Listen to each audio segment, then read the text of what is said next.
It has begun. I will show you your worst nightmares.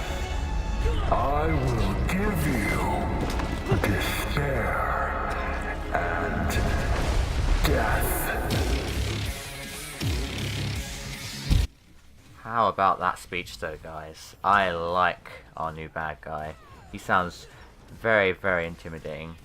But anyway, welcome back. I wanted to do a video on V, as he's now been released, with one of the most amazing trailers for the game to date.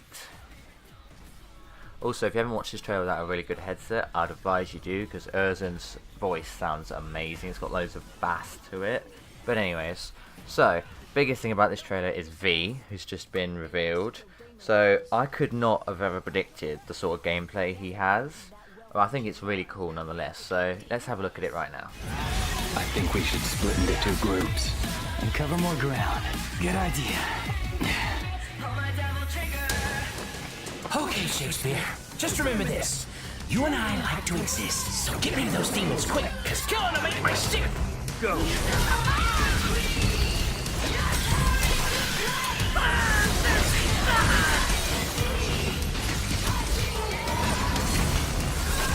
what evil lurks. I must destroy.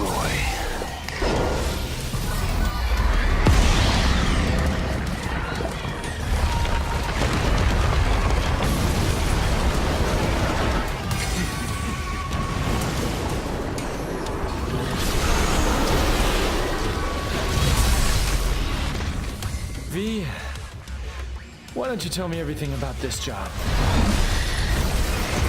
A powerful demon is about to resurrect, and we need your help, Dante. Okay, so, biggest thing is, he commands demons. He doesn't fight, he commands demons, which is really cool, or demon familiars, as the website says. Also, if you haven't looked at the website, go and check that out. It's got a lot of cool information about every aspect of the game.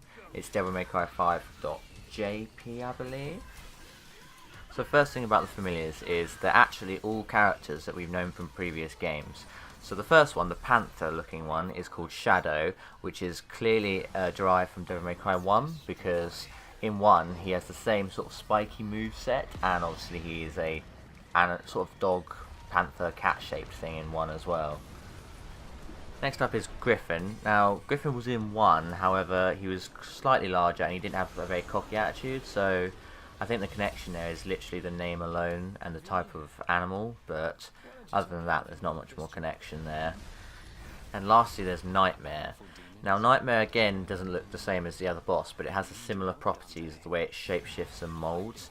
It's also his most powerful demon he can summon, and I think it's pretty awesome, especially the fact that when he summons him his hair turns white. So what does this mean then? So the first obvious assumption, which I think is probably accurate, is that he is somehow connected to the Sons of Sparta, because only ever have we seen white hair on anyone connected to Sparta. There's a rumour going around with a bit of evidence to it to suggest that he is a creation of Argnus from Devil May Cry 4, and he made him so that he could use him to wield Yamato, which at the time was broken, but I think he hoped he could resurrect it using V somehow, which also means that V is somehow connected to Virgil. He has the same teleportation looking techniques as Virgil and summon swords system, although they're not swords, they're canes, but it still looks incredibly similar to Virgil, so there's definitely a connection there in some way or another. The last thing I wanted to pick up on is the move where he gets struck through the chest by the Angelo Knight and then he disappears and attacks it. That looks like a really cool sort of counter move that they've introduced in the game, and I'm interested to see how that's going to work as well.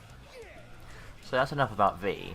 The other thing I wanted to discuss in this is the sort of timeline of the game, which we seem to be getting more and more details on, especially with this trailer. So I'm going to break it down with what I think is going on in the game so far.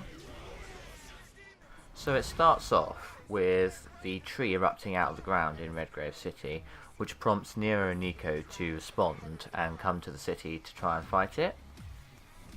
And then at the same time, V is propositioning Dante after finding him through Morrison, his agent. Also, I think that's really cool how they've introduced Morrison, because he was a character in the anime. The difference is that he was white. So obviously, Slight artistic license there, but that's not a problem in my eyes. Next thing that happens is they all meet up at the tree, or the base of the tree. I can't really tell because the environment is a bit confusing. However, they meet up and Nero says to Dante he wants to come along, despite Dante clearly having his doubts about his power. The next bit I can't actually show because it's leaked footage that appeared on YouTube, and obviously I don't want to get my video taken down. But what happens is it shows Nero getting to Erzan first and discovering Dante knocked out. Now he tells Erzan it's not nice to steal because he seems to think that Erzan is the one that stole his arm, although there's speculation that that's been planted in his head to make him have a vengeance against Erzan, but actually it was Virgil and Erzan, not the same person. However, obviously there's always a possibility that they are the same person, especially after that speech in the beginning, but at this point it's way too early to tell. So he tries to fight him and fails miserably. I think it's one of those player battles where you just can't beat the boss. And just before Erzan's about to kill him after knocking him out, Dante shoots Erzan to distract him. He then turns into his devil trigger and tries to fight him, and tells Nero the line which you can hear in the trailer, "Get out of here, this is a bad move." Get out of here! This is a bad move! No! You're just a waste! The scene at the beginning of the trailer, where Dante gets broken out of his devil trigger, you can actually see Rebellion being broken. It's not so clear in this version, but if you actually watch the footage, you see that Rebellion is actually the thing breaking in front of Dante, which is also why he's using Sparda in some of the demos and such, because Erzan destroys Rebellion. Now I think this is all the first half of the game, because in the demo for Dante, when he fights the Cavalier Demon and gets the bike, he has Sparda already, which I showed in a video I did before, so that leads me to believe that he is then retreated from Erzan, taken Trish's sword, obviously Sparda, and is now going back to fight Erzan for a second time, and somehow gets his hands on that awesome demon form we see at the end of the trailer. Beyond that though, I can't really tell what else is happening, to be honest. The only things I've missed out or not sure about is Virgil taking Nero's arm off in the beginning. That's obviously set before all of these events, but the question is obviously, where's Virgil in all this? Is Virgil Erzan like we suspect he is? Because if he is, that would be a really cool plot. It's like, all this time we've tried to have Virgil do the right thing and failed so many times, and so this is just the final time he's given a chance, and instead he's become ruler of the underworld. The other thing is, if you look at Erzan closely, it sort of looks like he's got the three sort of eyes that Sparda has, because Sparda always had like two eyes and like a sort of massive line up his head, and I feel like I can sort of see that on Erzan, but I don't know again if there's any relation there, any connection, any of it. Your guess is as good as mine. But anyways, that's all I've got for you today. I hope you've enjoyed. If you did, like, subscribe. If you didn't, dislike, don't subscribe, and I'll see you in the next one.